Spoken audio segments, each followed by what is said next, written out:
The observation deck of the Seoul Space Center buzzed with controlled excitement as diplomatic teams made final preparations. Below the transparent floor, Earth stretched in brilliant blues and greens, while above, a vessel unlike anything humanity had built hung in stationary orbit. The ship resembled a vast silver flower, its petals curved and elegant, pulsing with soft bioluminescent light. Min-jun adjusted his translation earpiece and straightened his formal jacket. As Earth's chief diplomatic representative, he had spent months preparing for this moment. First contact. The words still felt unreal despite the alien vessel overhead. His team stood ready behind him, including military observers, scientists, and cultural specialists, all wearing expressions of barely contained wonder. The transport beam materialized without warning. One moment the reception platform stood empty, the next, three figures appeared in a shimmer of golden light. Min-jun had seen the preliminary images, but nothing prepared him for meeting Ambassador Velkaris in person. The alien stood nearly 7 feet tall on 4 graceful legs, her upper body vaguely humanoid, but covered in fine scales that shifted through colors like oil on water. 2 additional arms folded against her torso, and her eyes, large and multifaceted, seemed to take in everything simultaneously. "Greetings, people of Earth," Velkaris said, her voice melodious and carried perfectly by the translation technology both sides had agreed upon. "I bring welcome from the Confederation of Peaceful Worlds." Min-jun stepped forward and bowed respectfully. "Ambassador Velkaris, on behalf of humanity, we are honored by your presence. Welcome to Earth." The formalities proceeded smoothly. Velkaris presented credentials from the Confederation Council, representing 47 species across 200 inhabited worlds. Min-jun responded with Earth's unified statement of peaceful intentions and desire for knowledge. The initial exchanges felt almost rehearsed, both sides careful and diplomatic. But as the days progressed and cultural exchanges began, Min-jun noticed something troubling in how the Confederation representatives interacted with humanity.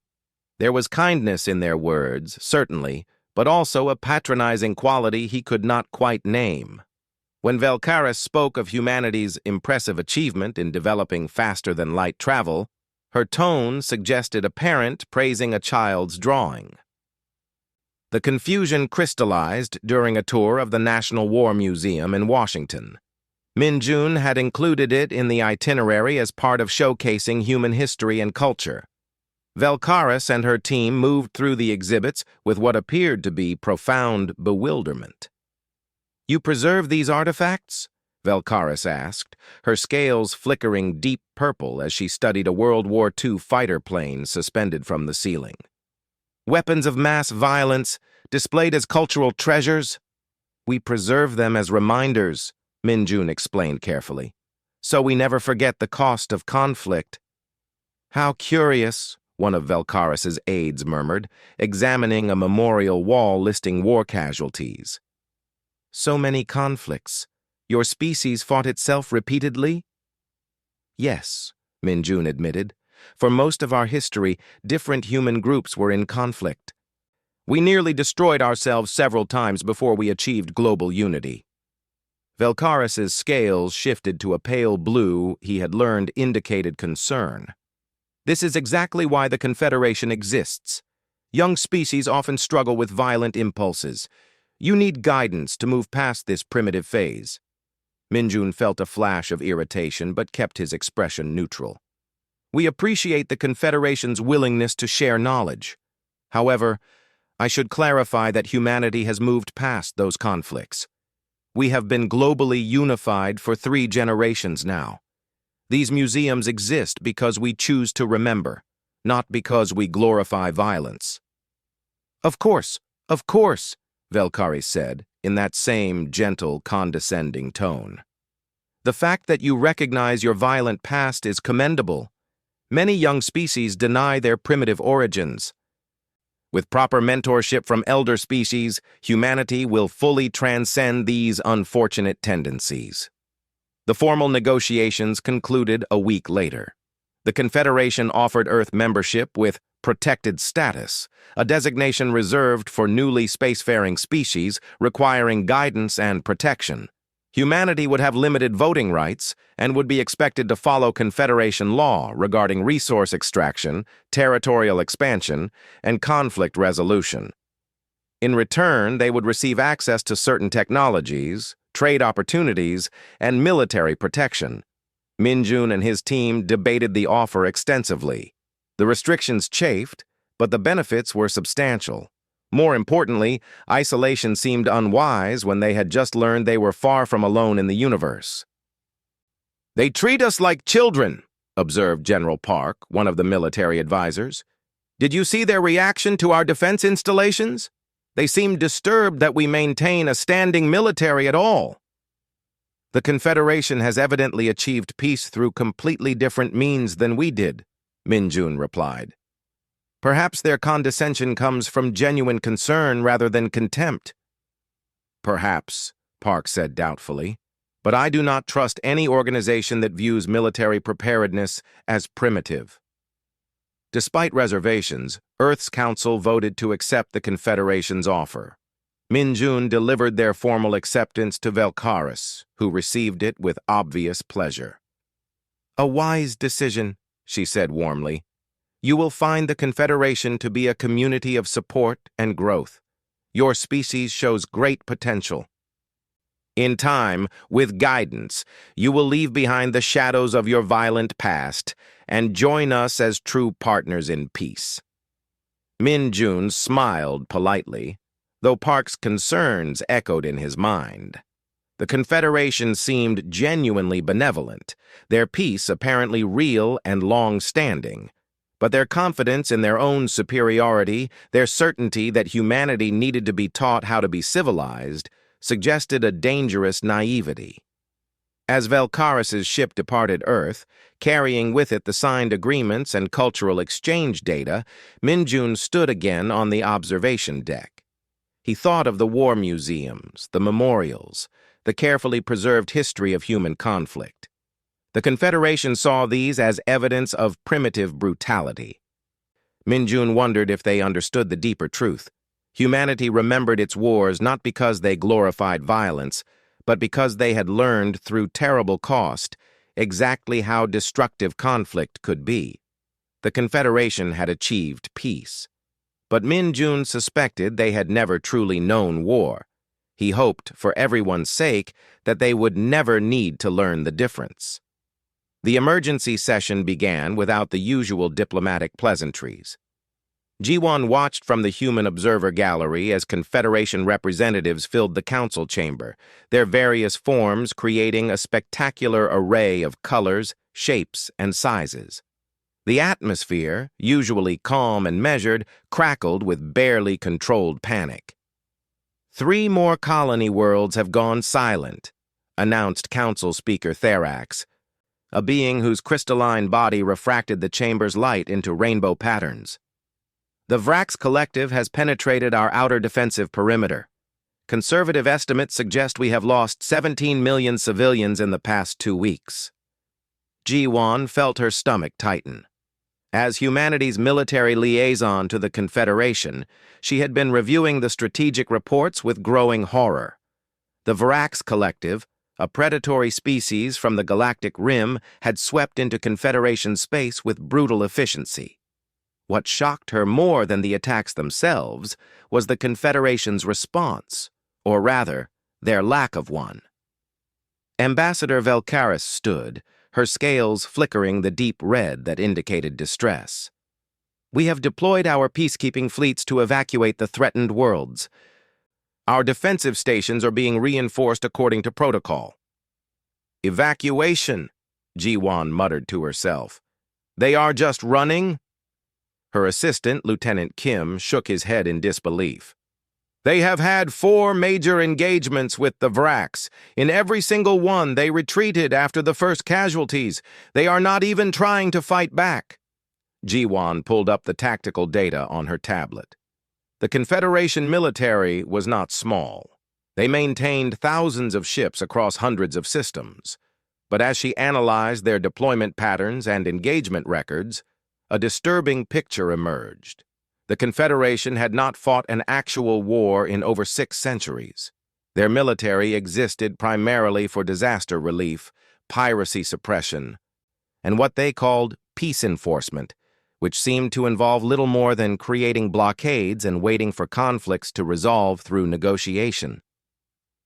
Their weapons are designed to disable, not destroy, Kim observed, highlighting the specifications. Their doctrine prohibits what they call escalatory tactics. Every engagement begins with a withdrawal protocol if casualties exceed 0.5% of forces involved. 0.5%? Ji-won stared at the number. They retreat if one ship in 200 is damaged? It aligns with their philosophy, Kim said. All life is precious. Acceptable losses are defined as nearly zero in any context. Ji-won watched as the council debated which additional worlds to evacuate. No one discussed counterattacks. No one mentioned strategic objectives or ways to hurt the enemy. The entire conversation centered on damage limitation and protecting civilians through retreat. The Vraks have different ideas about acceptable losses, she said quietly, and the Confederation is learning that philosophy is not universal. Over the following weeks, the situation deteriorated rapidly.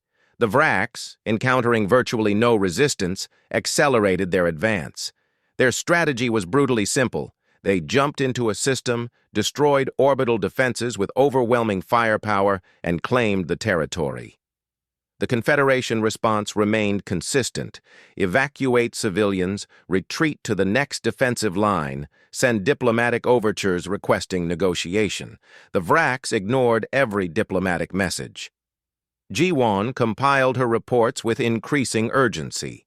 She sent detailed analyses to Earth's military command, outlining the crisis in stark terms. The Confederation was not losing because they were outgunned or outnumbered. They were losing because they had no concept of offensive warfare. Their entire military philosophy was built on the assumption that all species valued life equally and would stop fighting once casualties made conflict too costly. They have never encountered an enemy that does not share their values, she wrote in her summary. The Vraks are predators. They view the Confederation's restraint as weakness to exploit, not virtue to respect. Unless something changes, the Confederation will fall. Their territory, their people, everything they have built over centuries will be consumed. The breaking point came when the Vraks attacked Thelios Prime, one of the Confederation's most populated core worlds. Ji-won watched the live feed from the orbital station as Vraks warships bombarded the surface. The Confederation fleet arrived too late, found itself outnumbered, and executed another retreat protocol. 4 billion civilians died in the bombardment. The council chamber fell silent when the casualty reports arrived. Velkaris's scales had turned completely white, a color Ji-won had never seen before. "We must negotiate," Therax said, his crystalline voice cracking with grief. "We must offer the Vraks terms, territory, resources, whatever they require to stop this slaughter." "They will not stop," Ji-won said, standing up in the observer gallery. All eyes turned to her.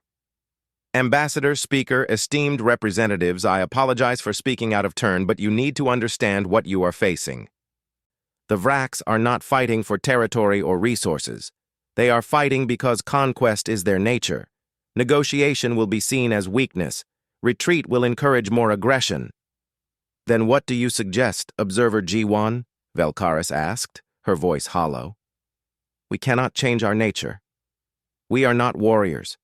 We have built our entire civilization on the principle that all conflicts can be resolved through dialogue and compromise." Ji-won took a breath. "You cannot change your nature, but humanity can help. We have experience you lack." "Experience in violence?" one council member said sharply. "We know of your species' brutal history." "Yes," Ji-won agreed. "Brutal, costly, and terrible.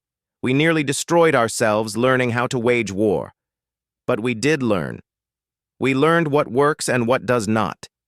We learned how to fight, how to win, and most importantly, how to end conflicts decisively so they do not drag on indefinitely. The chamber erupted in debate. Some representatives were horrified at the suggestion of employing human military expertise. Others were desperate enough to consider anything. Velkaris raised her 4 arms, calling for silence. Observer Jiwan, would Earth truly be willing to assist us? I will ask, Jiwan replied, but I believe the answer will be yes. Humanity joined the Confederation seeking friendship and knowledge. When friends are threatened, humans respond. She paused, choosing her next words carefully. The Confederation saw our war museums and thought us primitive. But we built those museums because we understand war's true cost. We remember because we never want to pay that price again. The Vraks do not build memorials. They celebrate conquest. That is the difference between soldiers and predators. Velkaris was quiet for a long moment. Finally, she spoke. Present your request to Earth. The Confederation will hear their response. Jiwan bowed and left the chamber immediately. As she walked to the communications center, she composed her message to Earth's Council. The Confederation needed help. More than that, they needed to learn that sometimes peace must be defended with strength. She hoped humanity was ready to teach that lesson. Minjun returned to the Confederation Council with Earth's response 3 days after Jiwan's emergency message. He carried with him not just words of support, but specific military commitments. The council chamber felt different now, the earlier confidence replaced by desperate hope. Earth offers its full military assistance, Minjun announced formally. We will deploy our 3rd Fleet under Admiral Tae Yang, consisting of 42 warships and supporting vessels. Additionally, we offer strategic planning expertise and ground force support as needed. The reaction was mixed.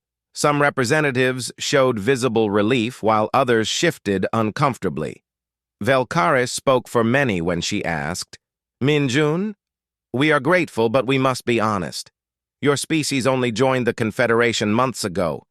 Your military, while we are certain it is capable for your defensive needs, is untested against an enemy like the Vraks. Are you certain Earth wishes to risk its ships and people in our conflict? Minjun smiled slightly. Ambassador, humanity appreciates your concern. However, we believe our military experience, while different from the Confederation's, may prove relevant. We respectfully request permission to demonstrate our capabilities. The 3rd Fleet arrived in Confederation space 1 week later. Ji-Wan stood on the observation deck of the Council Station as human ships materialized from faster-than-light travel. She heard gasps from the assembled Confederation representatives around her. Human warships looked nothing like Confederation vessels. Where Confederation ships were elegant and curved, human designs were angular and aggressive. The ships bristled with weapon emplacements, armor plating covered every surface, and their very shape suggested violence held in check. The flagship, the Soul Hammer, dwarfed most Confederation vessels despite carrying a smaller crew.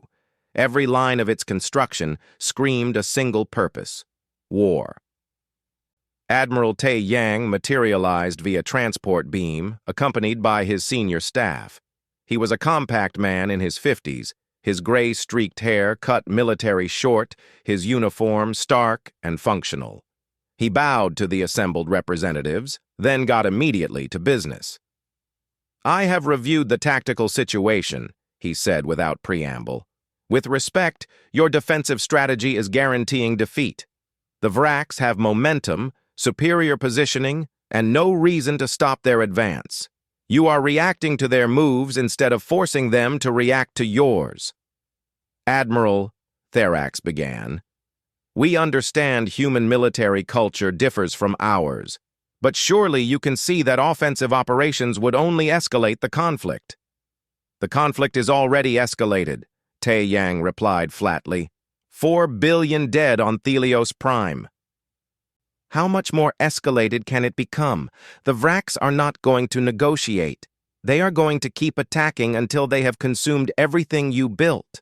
The only question is whether you will defend it. He activated a holographic display showing the current battle lines. The Vraks have overextended themselves. They are operating in multiple systems simultaneously, which means their forces are divided. We can exploit that. But we need to act now, and we need to hit them where they do not expect it. Over the next hours, Taiyang outlined his plan. The Confederation military commanders listened with growing alarm as he described concepts they had never considered. Feint attacks to draw enemy forces out of position, ambush tactics using asteroid fields for cover, coordinated strikes on supply lines, and what he called combined arms doctrine, where different ship types work together to create cascading vulnerabilities in enemy formations. "This is all very aggressive," one Confederation admiral said nervously. "We risk significant casualties." "War risks casualties," Taiyang said bluntly. "But smart warfare minimizes your casualties while maximizing the enemy's.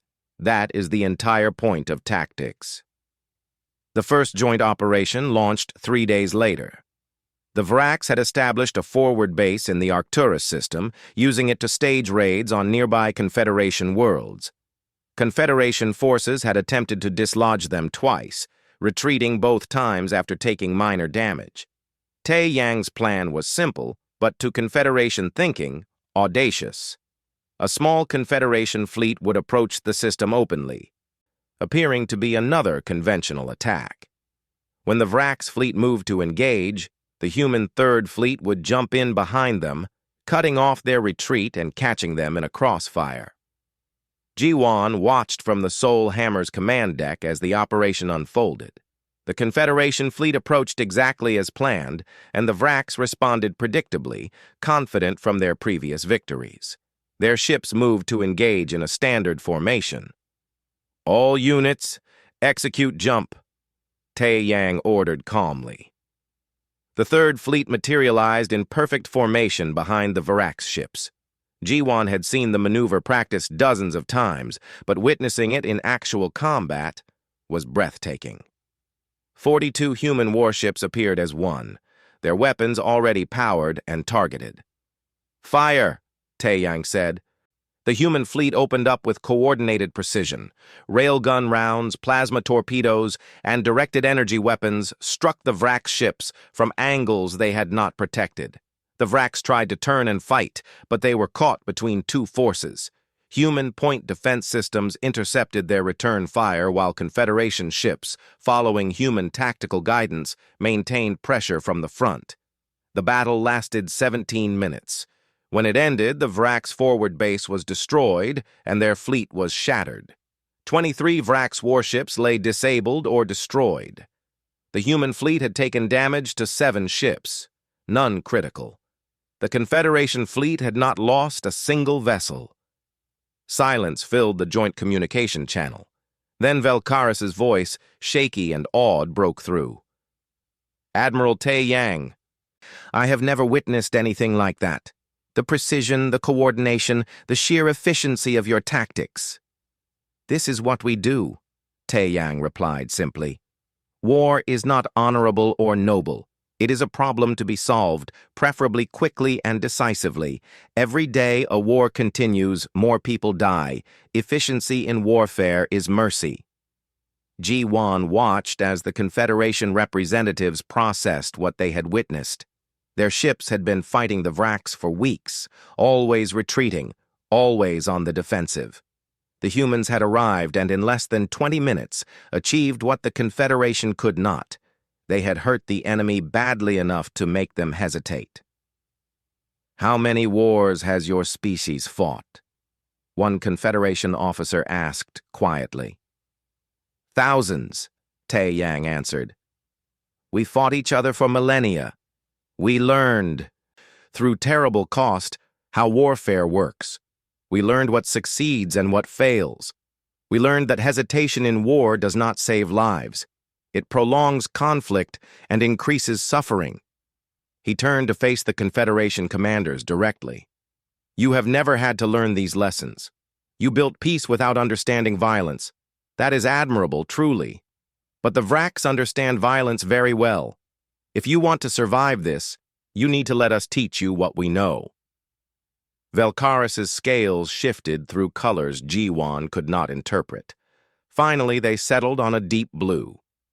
Teach us, Admiral. We are ready to learn. The strategic planning session had been going for 6 hours, and tensions were rising. Tai Yang stood before the holographic display, his proposal hanging in the air like a challenge. Confederation military leaders stared at the battle plan, with expressions ranging from confusion to outright horror. You want to invade? Fleet Commander Sareth asked, his feathered crest flattened against his skull in distress.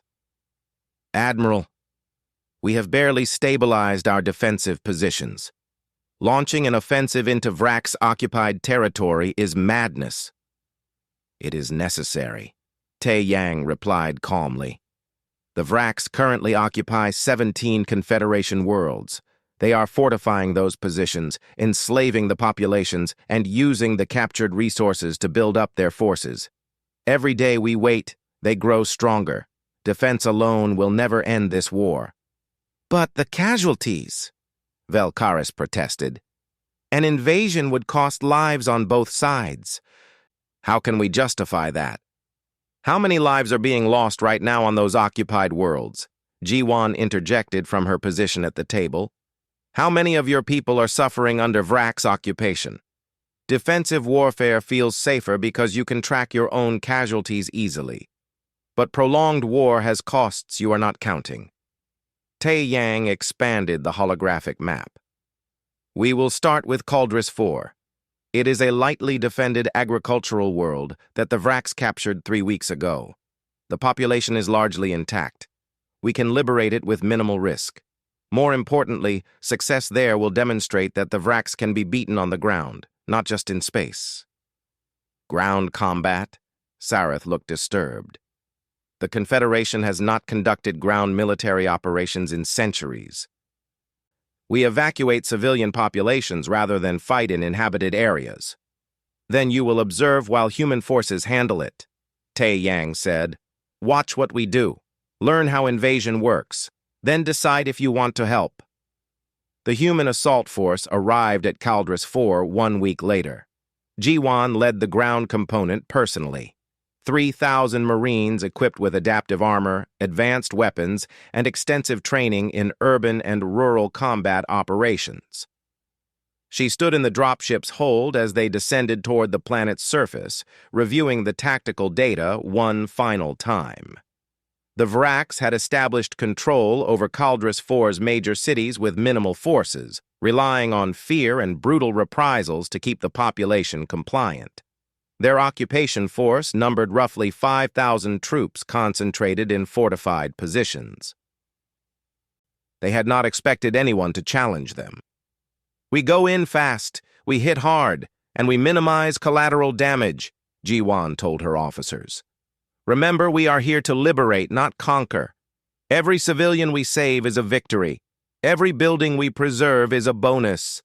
But make no mistake, we are here to remove the Vraks permanently. The dropships came in low and fast, evading the Vraks' orbital sensors through electronic warfare and careful approach vectors. Jiwan's first wave landed on the outskirts of the capital city just before dawn. Within minutes, they had established a perimeter and begun advancing. The Vraks had never fought an enemy like humans. Their military doctrine assumed that any resistance would be frontal and predictable. Jiwan's forces used nothing predictable. They approached from unexpected angles, used the urban terrain to create ambush points, and employed psychological tactics that left Vraks commanders confused and reactive. One Vraks stronghold, a fortified government building, surrendered within hours without a shot fired. Human engineers had cut its power, jammed its communications, and used sonic devices to make the structure's interior unbearable. When Jiwan offered terms, The Vrax garrison accepted immediately, confused by an enemy that could have killed them but chose not to. "We are not murderers," G1 explained to a captured Vrax commander. "We are soldiers. There is a difference. Surrender, and you will be treated according to military law. Resist, and we will do what is necessary to complete our mission. Choose." Most chose surrender. The few who fought discovered that human Marines were terrifyingly effective. They moved like ghosts through the city streets, their armor adapting to match surroundings, their weapons precise enough to neutralize threats without destroying surrounding buildings. In one engagement, a human squad eliminated a Vrax patrol in under 30 seconds using suppressed weapons and hand-to-hand combat techniques. The Vrax never knew what hit them. Confederation observers watched from orbit, stunned by the efficiency. Within 72 hours, Caldris IV was liberated. The human forces had suffered 43 casualties, only 8 of them fatal. Vrax losses numbered over 3,000, with 2,000 more captured. But what shocked the Confederation most was that the city itself was largely intact. Despite being the site of intense combat, damage was minimal and focused. "How did you do this?" Velkaris asked G1 during the post-operation debrief. "We watched your forces fight. You were ruthless when necessary but restrained when possible. You eliminated threats with surgical precision while protecting civilians. This is not the behavior we expected from a warrior species." G1 smiled tiredly. "We are not a warrior species, Ambassador. We are a species that learned warfare through necessity. Every human soldier is taught the laws of war, the ethics of combat, and the responsibility of holding power over life and death. We learned these lessons because our ancestors did not know them, and millions died as a result." She pulled up footage from the operation. "Look at this engagement. My squad encountered a Varax position in a residential building. They could have leveled the structure with explosives. Instead, they spent an hour clearing it room by room, ensuring every civilian was evacuated before neutralizing the enemy. That took more time and more risk, but it was the right thing to do. Your species has refined war into something terrible and beautiful," Sareth observed quietly. "You have made it both efficient and ethical. I did not think such a thing was possible." "It has to be possible," G1 replied. "Because war, despite our wishes, is sometimes necessary. The Vrax will not stop conquering because we ask nicely. They will stop when they learn that conquest has costs they cannot afford. We are teaching them that lesson." The liberation of Caldris IV changed the entire dynamic of the war. News spread quickly through both Confederation and Vrax space. The Confederation world saw hope for the first time in months. The Vrax, accustomed to easy victories, suddenly faced an enemy that could defeat them on any battlefield. Tai Yang wasted no time pressing the advantage. Over the following weeks, human-led forces liberated 6 more worlds. Each operation was meticulously planned and ruthlessly executed. The Vrax found themselves fighting a kind of war they did not understand. One where the enemy was always where they were not expected, where supply lines were interdicted by forces that appeared and vanished like smoke, where their communications were jammed by technology they could not counter. Confederation forces began integrating human tactics into their own operations. They learned to think offensively, to create traps, to anticipate enemy movements, and exploit weaknesses. The transformation was not easy. Centuries of peaceful doctrine could not be unlearned overnight, but necessity proved a harsh teacher. In the command center of the Soul Hammer, Tai Yang reviewed the strategic map with satisfaction. The Vrax advance had not just stalled, it had reversed. Their forces were retreating from multiple systems. Their command structure was fragmenting, and their leadership was beginning to understand what humanity had known for millennia. Conquest is easy, but holding territory against a determined enemy is nearly impossible. They are learning what war actually costs, Tai Yang said to Jiwon. Soon they will have to decide if continuing is worth the price. Then we will have peace. The Vrak's home system lay before the combined Human Confederation fleet like a fortress. Multiple defensive platforms orbited the primary world, supported by hundreds of warships in layered formations. Tai Yang studied the defenses from the Soul Hammer's command deck, his expression thoughtful. They have pulled back all their forces, his tactical officer reported. Every ship they have left is here, defending their homeworld. They abandoned their occupied territories completely. They are hoping we will not attack, Tai Yang observed. They are hoping that faced with these defenses, we will negotiate. Velkaris, present on the human flagship for the final operation, shifted her scales nervously. Admiral, perhaps negotiation would be wise. We have liberated all our worlds. The Vraks have been pushed back. Must we continue this to their home system? Yes, Tai Yang replied simply, because if we stop now, they will rebuild, regroup, and attack again in 10 years or 50 years. This war ends definitively, or it does not end at all. He activated the fleet-wide communication. All ships execute the tsunami protocol. What followed was a demonstration of coordinated military action on a scale the Confederation had never witnessed. The human fleet did not charge the defenses. Instead, they deployed hundreds of automated drones that began a complex dance through the system, creating false sensor readings and drawing fire. While the Vrak's defenses focused on the drones, human ships advanced in small groups using stealth technology the Vraks could not detect. The Confederation fleet, following human coordination protocols, positioned themselves to block escape routes while staying out of the initial engagement zone. They had learned from Tai Yang that military operations succeeded through patience and precision, not heroic charges.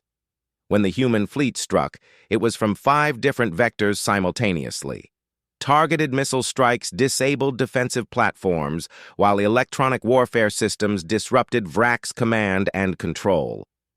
The Vrak's fleet tried to respond, but their formations had been optimized for defense against frontal assault, not multi-directional coordinated attacks. The battle lasted 4 hours. When it ended, the Vrak's defensive fleet was shattered. Human ships surrounded the homeworld, their weapons trained on the surface but not firing. Tai Yang opened a communication channel to the Vrak's leadership. I am Admiral Tai Yang of Earth's Third Fleet, speaking for the Confederation of Peaceful Worlds. Your military forces are defeated. Your occupied territories are liberated. You have a choice. Negotiate surrender now, or we will continue this war until your species can no longer wage it. Choose quickly. The response came within an hour. The Vrak's High Command agreed to unconditional surrender. Minjun arrived 3 days later to negotiate the formal terms. The Vrak's delegation met him in what had been their Grand War Council chamber, now stripped of its weapons and honors. The lead negotiator, a scarred veteran named Krell, regarded Minjun with something between respect and fear. Your species fights unlike any we have encountered, Krell admitted. We thought the Confederation soft, easy prey. We did not know they had allies who understood war as we do. The Confederation did not have such allies, Minjun corrected. They were soft by your standards. They valued peace and life in ways you could not comprehend, but they were not weak, just inexperienced. They learned quickly. He laid out the terms. The Vraks would dismantle their offensive military capabilities, retaining only defensive forces. They would pay reparations to the Confederation worlds they had occupied. They would accept monitoring to ensure compliance, and they would release all prisoners and slaves immediately. These terms are harsh, Krell protested. These terms are merciful, Minjun replied coldly. Your species killed 4 billion civilians on Thelios Prime alone. You enslaved populations on 17 worlds. By human historical standards, mercy would be trying your leadership for war crimes and executing them. Instead, we are offering you a chance to rebuild your society into something better. I suggest you take it." Krell signed the surrender documents without further argument. The Confederation Council convened 1 month later for an emergency session unlike any in their history. The chamber, damaged during the early Vrax attacks and now repaired, was filled to capacity. Representatives from every member species attended, along with observers from neutral species who had watched the war with interest. Therax called the session to order, his crystalline form refracting the chamber lights solemnly. "We gather to address 2 matters. First, to thank humanity for their assistance in our time of crisis. Second, to discuss humanity's place in the Confederation going forward." Velkaris stood, her scales shifting through colors that indicated deep thought. "When we first encountered humanity, we saw them as a young species requiring guidance. We observed their history of warfare and judged them primitive. We offered them protected status, membership with restrictions because we believed we knew better." She paused, her multifaceted eyes focusing on Min-Jun. "We were wrong. Humanity is not primitive. They are experienced in ways we are not. They understand aspects of civilization we had the luxury of ignoring, that peace must sometimes be defended with strength, that evil exists and must be opposed, and that moral courage sometimes requires violence." Sareth spoke next. "I watched human forces liberate our worlds. I saw them fight with precision and restraint, eliminating threats while protecting civilians. They taught us that warrior and barbarian are not the same thing. Warriors fight for others. Barbarians fight for themselves.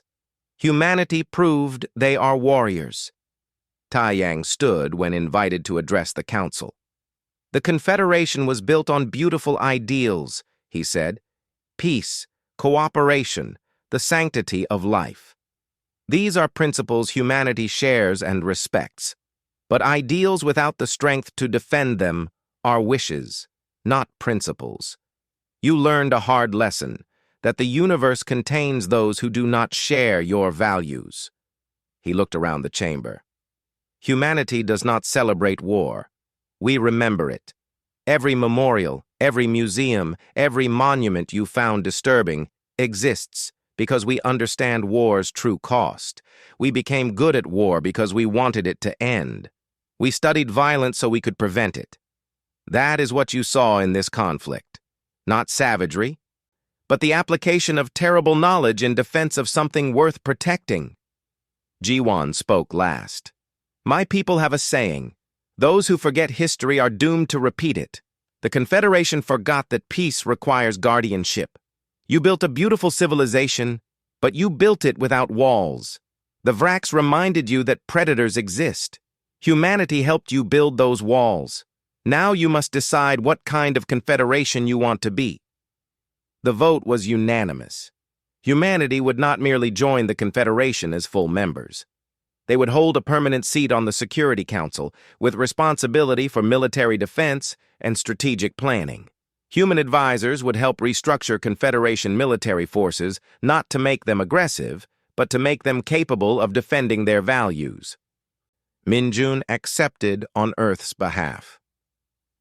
"We will serve as protectors," he promised. "Not because we love war, but because we understand it.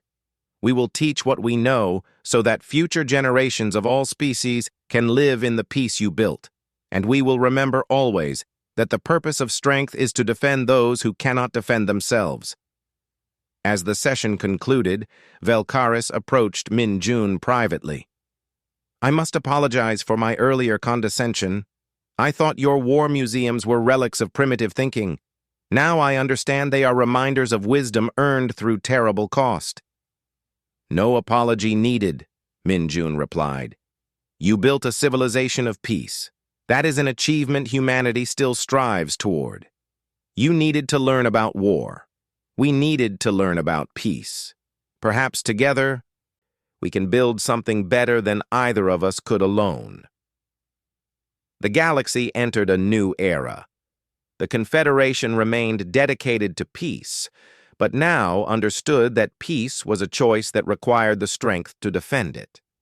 Humanity served as both protector and teacher, sharing knowledge they wished they had never needed to learn.